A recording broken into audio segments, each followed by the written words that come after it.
place. I'm doing fine, I'm feeling great. You're not my fan, you can't relate. Straight talk going, stay not safe. Before you cross me, look both ways. Leaving the scene with no trace, none in my league. You out of place, I'm not at the top, I'm outer space. Can't eat with us, we're out of place. I'm doing fine, I'm feeling great. You're not my fan, you can't relate. Straight talk going, state to state. Ladies and gentlemen, boys and girls, it's your host, your boy George Mackay, and I got a good one. Man, oh man, I have been playing tag with this guy for a very long time, but finally I'm going to sit down. It's going to be short, but it's going to be sweet.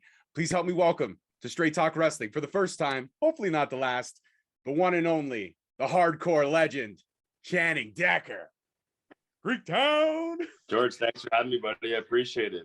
Oh man, no problem. Dude, honestly, I've been a fan. You were one of the main reasons why when I went to my first Destiny show, I was hooked instantaneously.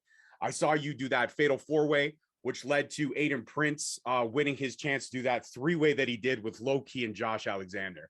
And I was like, man, yes, these two guys are like the future of wrestling, not just in Canada, but wrestling. But I got to ask you, man, because I have seen you in so many matches where you've put your body on the line. You've had tattoo needles shoved in your head. You've had cinder blocks crashed up against your, your private areas. All these weapons that you put your body on. Is there one that you look back and you're like, fuck, I shouldn't have done that. I shouldn't have done that one. Oh man, knock on wood, I've been very fortunate with a lot of the things that I've attempted and successfully done so. What's never fun? Oh, it's a good question. The higher the fall, the higher the risk, as I always look at it. I always really have to give my head a shake before I jump off anything too tall. And as I said, knock on wood, so far so good. So we're going to keep the gravy train rolling. Absolutely, man. You've gone up against guys like, Graver. You've gone up against Ricky Shane Page. You've danced with so many amazing people at Greektown. And I haven't, again, never been to a show, but I've seen the clips and the highlights. You have the ECW strap at one point that you used to bring around all over Canada. How was that moment when Shane Douglas kind of ordained you with that ECW strap? Yeah, I have a feeling that that's a moment that's going to have to, that a few years from now, it's going to kind of pull into focus. I think at the time it was just kind of like a head shake. Like, you really look, it's surreal is the word that kept coming up with the mini host. You just wonder, like, how is this really happening here? But it's a nice validation, and it's a memory I look forward to looking back on for sure. Absolutely. And you know what? I'm psyched for my first Greektown show. It's long overdue. And that's my fault, because every other time you had a show, I had a family function, weddings, birthdays, bar mitzvahs. Like, it's been all over. April 10th, the excuses run out. The debut is here. That's right, man. I can't wait. I'm going to go down. I got my Greektown shirt all pressed and ready. It fits a little snug because I don't have the physique that you do, but I'm still going to rock it because I have to.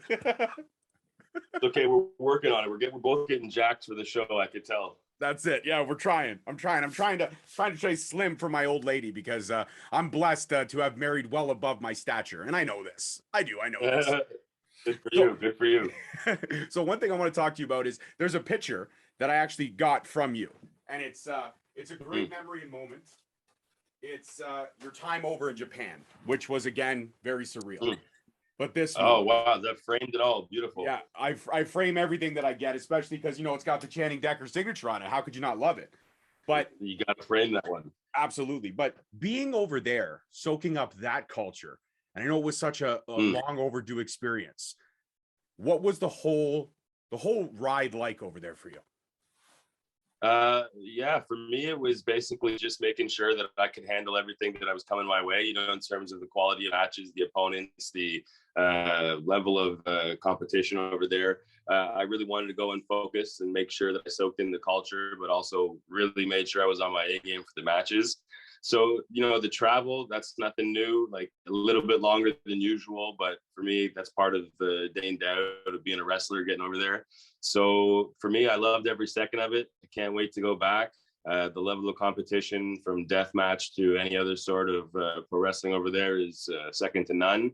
And really a once in a lifetime, if you're lucky, experience for any pro wrestler. And I recommend to anyone. Absolutely. Every time we ask pro wrestlers, like the mini host always asks, what's your dream destination, your dream place to perform? You wouldn't believe how many of them say Japan. I haven't been, or I want to go back, or all that stuff. Japan is on everybody's list 20 times over.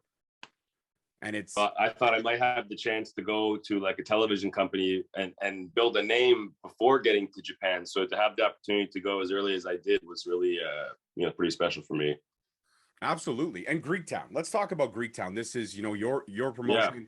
This is home base. This is home central. And now we've upped the ante from where you guys used to perform to now being at Ryerson. Like the level of, production and everything is going to be raised fully. What's it like to see this little idea form into just such a mass cultural phenomenon? Not over here, but you guys are known worldly. I know some podcasters who have watched Greektown stuff on YouTube from all over the place, Britain and the US. So you guys are known, believe me. Well, I definitely, from the start, which is now a little over 6 years ago, I made sure to kind of document and put everything up onto YouTube for free. A lot of the events have, been live streamed themselves. So, making sure that the content is accessible to the fans and not having a paywall, things like this, just to try to get as much eyes on the talent and the show itself has always been the goal. So yeah, again, maybe, there's so much gratitude that's going through me right now because, that word surreal keeps coming up. And anytime that comes up, man, you're doing some cool shit. To think where we started, which was a Legion on Pape Avenue in Greektown for 150 sold out, which was a real sellout then, to now where, we'll see, Lord willing, just how high the numbers get. But safely, of course, at Ryerson University. I think the word legitimacy is kind of what comes up. Just getting to the Danforth at one point was kind of like almost like a promotion leveling up, making it kind of moment. And now to go right downtown, Canadian University, it's the home of the Ryerson Rams. It's the national men's basketball team is practicing there. Like it's where legitimate sport happens. So for me, it's a great opportunity, great platform for all the performers who are associated with Greektown Wrestling to come and show their best stuff. And I hope not just take Greektown Wrestling to the next level, but bring this whole scene up, bring this whole Canadian game up, whatever you want to call it. Absolutely, man. And like I said, you are one of the people who are definitely raising the game. You're putting a lot of eyes on us, and to us, the fans, I don't want to share you with the world, Channing, but I have to because you're so damn talented, bro. You're incredible talent. Now, you're not only from Dark Side of the Ring, which you did phenomenal stuff. You're on so many episodes, but also, were you not featured in, I believe it was a horror movie, Loverboy, something along the lines of that? Talk to me about that experience, man. Yeah, the pandemic definitely gave me an opportunity to kind of dive into some other avenues, and acting as one that's from Dark Side of the Ring has kind of flourished as an avenue for me. And the opportunity to come up to be in a slasher film called Last the Night, which shot earlier this end of 2001. Man, what an experience that was. A wonderful production, great crew. For me, it was a great learning experience, and also, definitely satiated a bit of that performance thirst that I needed quenched while I was away from pro wrestling. And, it's something that's a thrill, but for me, pro wrestling is always number one. Oh, absolutely, man. Absolutely. 100% agree with you. Having these conversations is great, but screaming my head off for the guys I love and the guys I hate, all in the same show of respect, that's the key factor. Now, when the pandemic started, you yourself butted into a little bit of podcasting. You did some IG lives with some legendary people like New Jack, rest his soul, RIP, and Abdullah the Butcher, man. Yes. Yeah, that was a kind of another one of those bucket list things for me where, I kind of always maybe dreamed of kind of having these like kind of real worker to worker style conversations with a lot of the men I idolized growing up. And, I guess I kind of found an opportunity with the time off to try to flex my contact book and give that to the fans. And, even for me to be there, just to kind of share that insight and understand and learn so much more about these people on the personal level, connect with them. Those are some special memories. And I'm due to unearth those and kind of present them properly for everyone to see, because there are some cool moments in a lot of those unique conversations, like New Jack. I mean, you don't get a ton of New Jack interviews anyways, so as you said, RIP. Absolutely, 100%. Now, again, the one thing I loved about those IG lives, the conversations were fantastic, but at the beginning, as you were waiting for your guests to come on, you would do this little this little dance thing you had going on, man. You got some rhythm and some flow, Yes. man. Yes. Well, I guess you know what, you get used to waiting, so you got to get used to get that nice rhythm to keep yourself occupied. It's a good memory. You're making me feel nostalgic now. I almost want to bring it back now. Hey, that's what we do here at Straight Talk Wrestling with the conversations. We bring back a little bit of nostalgic. Now, here's a tough question for you. Out of all the amazing people that you faced, everybody from, like I mentioned, Ricky Shane Page, Graver, Sabu, RVD coming up shortly. Is there anyone that is on the bucket list that Channing Decker hasn't tangled with, but you're working on? Well, man, I mean, really, Rob Van Dam was one that I probably didn't even really get mine to think was possible for a long time. So that's pretty special. You know, I mean, one that obviously comes to mind for me, the hardcore roots, you know, I'd like to be around Onita for at least once, you know what I mean? I think Terry Funk's getting a little up there, but just even meet Terry would be, to me, like the match of a lifetime. So those are two old school guys. And then, man, I love Brock Lesnar. So I'd love to throw a steel chair at Brock Lesnar. Why not? I'd love to throw a steel chair at Brock Lesnar too. Now, mind you, I would run. You would stand and fight. I would just do a drive-by chair shot. Boom, and I'm gone. Yeah, get it out of there. There you go. One of my final questions before we'll let you go, and I got a little game we'll play if you're interested. Out of all the weapons, again, like if you're standing in a hardcore match and you've got kendo sticks to the right, chairs to the left, tables, broken glass, thumbtacks, what's the go-to weapon for Channing Decker? What do you reach for first out of all these options? You know, I think I tend to like a little bit of a sandwich combination. You know, usually if I'm getting a chair, maybe I want to prop something up against that chair or prop that chair into something like the ring post. I think the chair I use quite serviceably. I dig the chair. I come off the top rope with the chair. I huck the chair. I'll use a submission with the chair. So I guess my answer is the chair. The chair is the go-to weapon. I like it. It's classic and it's simple. It's not over the top. It's just simple violence. It's great. You get to be creative with it. You know, you get to do a lot of different things with that.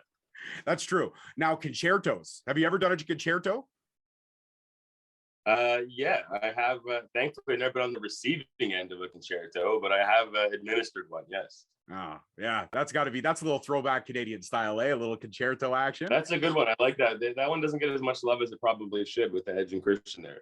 Yeah, you're right. It doesn't. A lot of people don't respect the concerto. We got to start changing that, man. Maybe we'll see that. We'll see that on April 10th. You know, fingers crossed. If that happens, I'm going to mark out like crazy. Hey, I don't know. We'll have to see what type of tag team action would allow for that, but we'll see. Absolutely. And then my final question, and then we'll play this game. Out of all the incredible stuff the pandemic did, and the fact that, you know, it slowed down Greektown for a bit, and many hosts did ask this question, but I want to do a little bit of a deeper dive.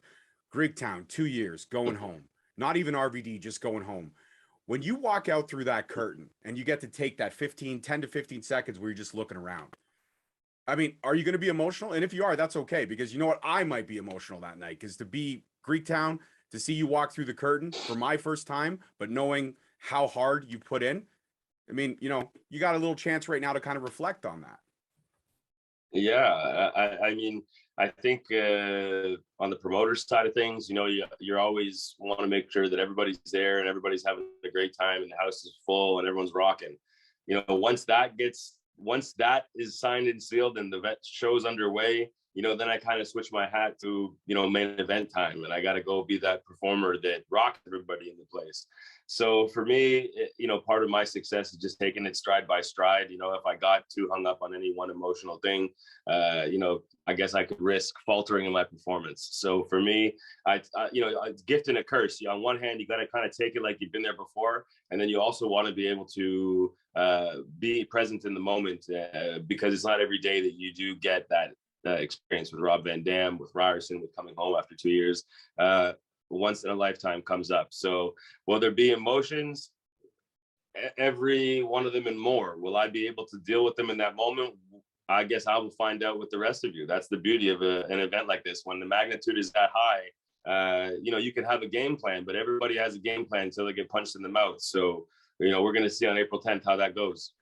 Absolutely, man. This has been an amazing conversation. I wish I could talk for another half an hour, but you know what? Getting this little bit is awesome. Now, the game I want to play, I call it Forced Mount Rushmore.